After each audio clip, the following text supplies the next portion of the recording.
নমস্কার বন্ধুরা, আজ বানাবো পালং পনির। তার জন্য একটা পাত্রে জল গরম করতে বসিয়েছি। তাতে ভালো করে ধুয়ে কেটে রাখা পালং শাকগুলো দিয়ে দিলাম একটু ব্লাঞ্চ করে নেওয়ার জন্য। 2-3 বার ফুটে ওঠার পর জলটা ড্রেন করে দিতে হবে। এবার বানিয়ে নেব একটা পেস্ট। এর জন্য মিক্সিং জারে কেটে রাখা পেঁয়াজ, কয়েক কোয়া রসুন, 2টো কাঁচা লঙ্কা ও একটু ধনেপাতা নিয়ে তার একটা ফাইন পেস্ট করে নিলাম। এবার ওই একই জারের মধ্যে সেদ্ধ করে রাখা পালং শাকটা নিয়ে তারও একটা পেস্ট করে নিলাম। এবার পনিরটা নিয়ে ছোট ছোট পিস করে কেটে নেব।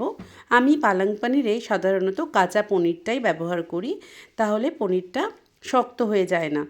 এবার কড়াইতে তেল দিয়ে তাতে 2টো তেজপাতা, 2টো এলাচ, 2টো শুকনো লঙ্কা ফোড়ন দিয়ে তার মধ্যে ওই পেঁয়াজ, রসুন, কাঁচা লঙ্কা, ধনেপাতার পেস্টটা দিয়ে দিলাম।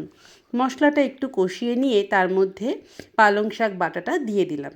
এবার একটু নেড়ে চেড়ে ভালো করে ফুটিয়ে নিয়ে তার মধ্যে দিয়ে দিতে হবে হলুদ ও লঙ্কার গুঁড়ো। একটু ভালো করে নেড়ে ফুটিয়ে নিতে হবে। তারপর তার মধ্যে দিয়ে দিলাম স্বাদ অনুযায়ী নুন, স্বাদ অনুযায়ী চিনি দিয়ে খুব ভালো করে কষিয়ে নিলাম যতক্ষণ না তেল ছেড়ে আসে। এবার তার মধ্যে দিয়ে দিলাম কেটে রাখা পনিরটা। খুব হালকা হাতে পনিরটাকে গ্রেভির সঙ্গে মিশিয়ে নিতে হবে এবং কষিয়ে নিতে হবে। তারপর এর মধ্যে দিয়ে দিলাম ক্রিম দেওয়ার পর কিন্তু আর রান্না করতে হবে না, এটাকে শুধু একটু গরম করলেই হবে। ভালো করে মিশিয়ে একটা পাত্রে সার্ভ করে নিলেই রেডি আমাদের পালং পনির। শীতের রাতে রুটি হোক বা পরোটা, তার সাথে এই পালং পনির জাস্ট জমে যাবে।